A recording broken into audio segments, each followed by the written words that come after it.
Good morning बच्चों।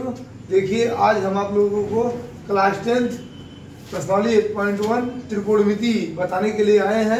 तो सबसे पहले आप जान लीजिए त्रिकोणमिति किसे कहते हैं। त्रिकोणमिति तो त्रिकोणमिति गणित की वह शाखा है, आप लोग नोट करिए, त्रिकोणमिति गणित की वह शाखा है जिसके अंतर्गत एक त्रिभुज की माप की जाए उसे हम त्रिकोणमिति कहते हैं।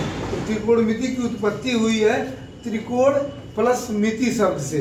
तो आप इसको कह सकते हैं त्रिकोण प्लस मिति, यानी जिसमें त्रिकोण माने होता त्रिभुज, मिति माने होता माप, यानी जिसमें त्रिभुज की माप की जाए उसे हम त्रिकोणमिति कहते हैं। तो अब ध्यान दीजिए, कुछ इसमें महत्वपूर्ण सूत्र हैं। जैसे आपको बता दिया जा रहा है ये लाल बटे कक्का, ठीक, इतना चीज याद रखिएगा। ये एक समकोण त्रिभुज है, ठीक। तो ये मान लीजिए ए है और ये बी है और ये सी है। तो इस बड़ी भुजा को कहते हैं कर्ण, या जो 90 एंगल के सामने की भुजा होगी ये कर्ण होती है, और ये क्या होगी, लंब होगी, और ये क्या होगी, आधार होगी, ठीक। तो अब आपको सूत्र बता रहा हूं मैं, बेसिक चीजें एकदम। अब देखिए साइन थीटा, तो साइन थीटा बराबर आपका होता है लंब बटे कर्ण। तो लंब बटे कर्ण, साइन के बाद आता है कास थीटा, तो कास थीटा होता है आपका आधार बटे कर्ण।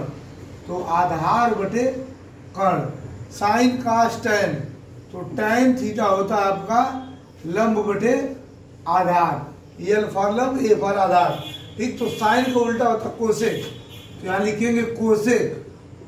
कोसेक थीटा बराबर होता है, इसको आप उलट दीजिए तो नीचे का ऊपर रहेगा, ऊपर का नीचे, तो कर्ण बटे लंब।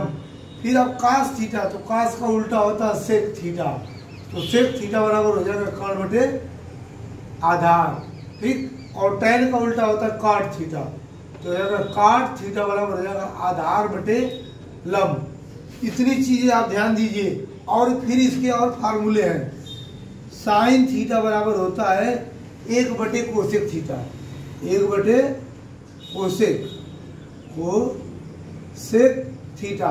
अब देखिए कहीं पे अगर साइन थीटा लिखा है तो सुविधा अनुसार हम 1 बटे कोसेक थीटा लिख सकते हैं, और कोसेक लिखा है तो कोसेक को भी हम लिख सकते हैं क्या, कोसेक थीटा बराबर 1 बटे साइन थीटा। ये दो चीज कन्फर्म हुआ आपका। अब देखिए कास, तो कास को लिख सकते हैं 1 बटे सेक थीटा, कास थीटा बराबर होता है 1 बटे सेक थीटा। और यहाँ पे लिख सकते हैं आप सेक थीटा, सेक थीटा बराबर 1 बटे कास थीटा, ठीक। अब आइए टैन बचा, तो टैन थीटा को लिख सकते हैं आप 1 बटे काट थीटा, ठीक। और काट को लिख सकते हैं 1 बटे टैन थीटा, तो अगर काट थीटा बराबर 1 बटे टैन थीटा। और एक फार्मूला होता है, टैन थीटा को आप लिख सकते हैं क्या, साइन थीटा बटे कास थीटा, साइन थीटा बटे कास थीटा। तो रहेगा साइन थीटा और बटे कास थीटा। और काट को लिख सकते हैं आप काट थीटा बराबर कास थीटा बटे साइन थीटा, कास थीटा बटे साइन थीटा। और कुछ महत्वपूर्ण सूत्र होते हैं, आप उसको भी ध्यान दीजिए। और एक पाइथागोरस प्रमेय होती है, पाइथागोरस प्रमेय, ये तो आप लोग जानते ही होंगे। ये होता है कर्ण का वर्ग बराबर आधार का वर्ग प्लस लंब का वर्ग।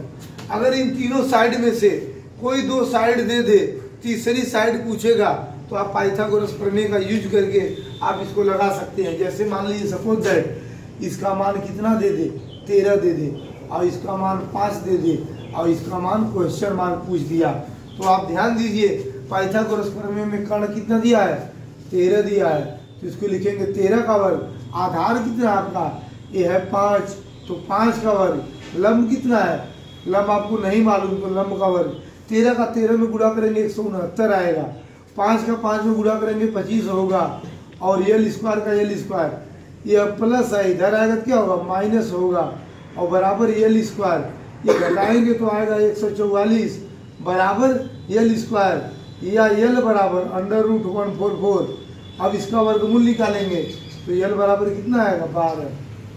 तो इस तरह से आपका इन तीनों साइड में से कोई दो साइड दी रहेगी तो आप तीसरी साइड क्या करेंगे, निकाल लेंगे।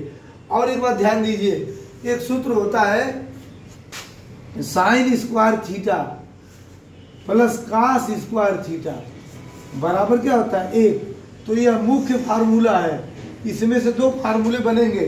अब देखिए इसको लिख सकते हैं आप साइन स्क्वायर थीटा बराबर, ये प्लस इधर जाएगा तो 1 माइनस कास स्क्वायर थीटा, और यहाँ हो जाएगा कास स्क्वायर थीटा बराबर 1 माइनस साइन स्क्वायर थीटा।